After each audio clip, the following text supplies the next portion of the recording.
Well, tonight on the podcast, ladies and gentlemen, boy, the Democrat shills are very upset with Snoop Dogg and Nelly.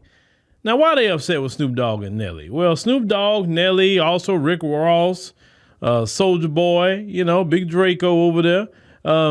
They are performing for different events with Trump. And CNN, they're going to highlight Snoop Dogg and Nelly. And I want to kind of get into a conversation about this, because the Democrat shills need to understand that it's a new day, it's a new time now.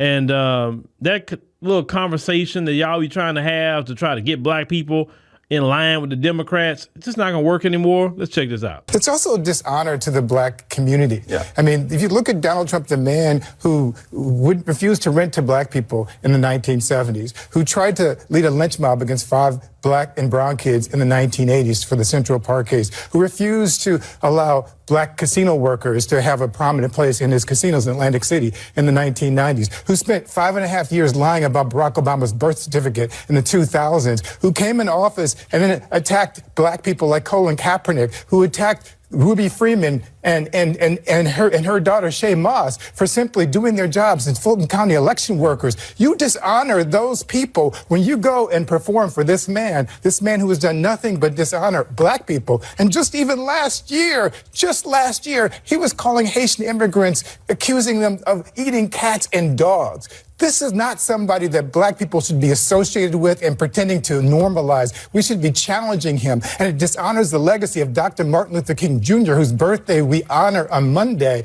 to celebrate this man. So Keith Boykin up here, he's, doing the same old Democrat shilling, trying to tell, Snoop Dogg and Nelly, how dare they go out and perform for Trump because, you're dishonoring the black community. Listen, those days are over. We don't look at Snoop Dogg and Nelly as some sort of grassroots leaders in the black community. We don't look at them as some sort of grassroots voices. We understand they're entertainers. They're rappers. They're performing. They got paid to go do a show. No different than any other show. Why would they turn down money? That's stupid. Rick Ross, why would he turn down money? Soulja Boy, why would he turn down money when that's your job to entertain? Because it may come a day and time that nobody gonna want to hear him no more, and they gonna wish they had took that money. You understand? Listen, we don't put value in entertainers no more. There's no value there, and thank God. That's why we are progressing the way we're progressing. Listen, even the rest of America don't put value in entertainers anymore. We don't care what they do. We don't care about their relationships. We don't care what they wear. We just don't care. We have no care about these people. You know why we don't care about them? Social media has normalized them.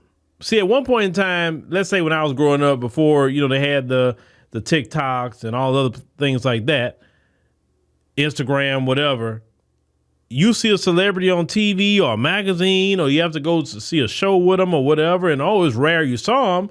So they had more value. But once social media came out and you could talk to these people, sometimes people like to troll them and they respond to them and all that. Then that normalized them. And really, they are normal people. They just got a different job than you. They maybe could sing, rap, dance, whatever they may do, being an actor, actress, whatever, right? Malcolm X told us a long time ago about entertainers being the leaders and voice in the black community. And it's safe to say now the black community has finally got there. We don't look at entertainers and what they say, and because it just don't matter. Now, the Democrats is still trying the same old playbook. Now, look, to quote Vice President Kamala Harris, the same old tired playbook. That's what the Democrat shills are doing. The same old tired playbook. Rile black people up. Get black people all mad about racism, white, and all that. Oh, boy, black people shouldn't do that. Listen, all the Democrats could do is try to fearmonger black people, make black people angry, make black people feel sad, overwhelmed, oppressed to get their way. And it's not working no more. So the Democrats like, man, look, we don't know what to do. We don't know what to do to motivate black people. I'm going to tell you, listen, Democrats, because I know you're listening. I know y'all watch all of the platforms that we have. If you want to get black people, at minimum, anti-black hate crime bill, cash payment reparations. Now, you don't have to do it, but we're not going to mess with you. It's just that simple. And you Democrat shills that be upset when I talk about the Democrats. I'm going to continue to talk about the Democrats. Everything they do, I'm on their head. You doggone right, I'm on the Democrats' head about everything. Why? Because my people, FBAs, have voted for you for a very long time. And you did nothing for my people. Nothing. And I don't want my people voting for the Democrats and continue to do the same thing they've been doing. No.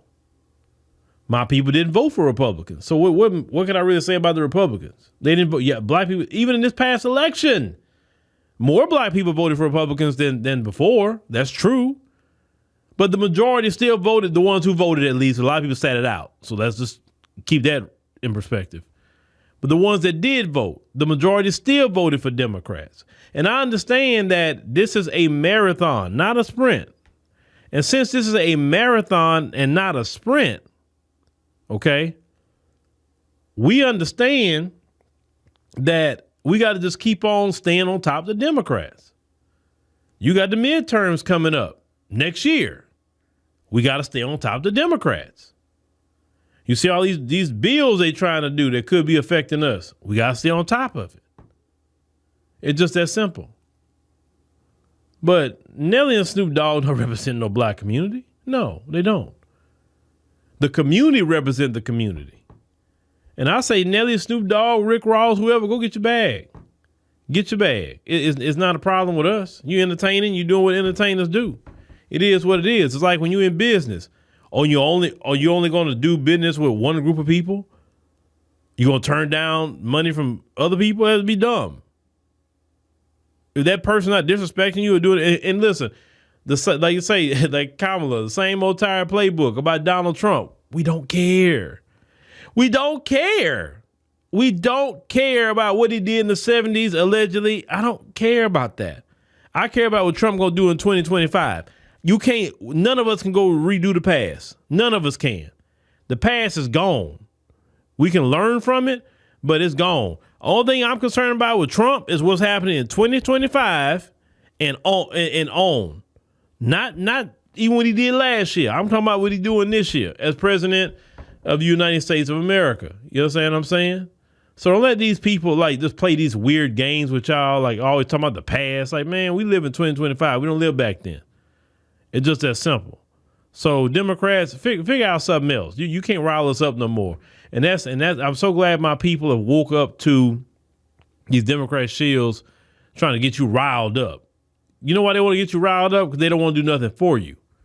You understand? They want to use you to crash out and get them in office, and then black folks get the backlash. No, we're not doing that no more, because every time we do that, who benefits?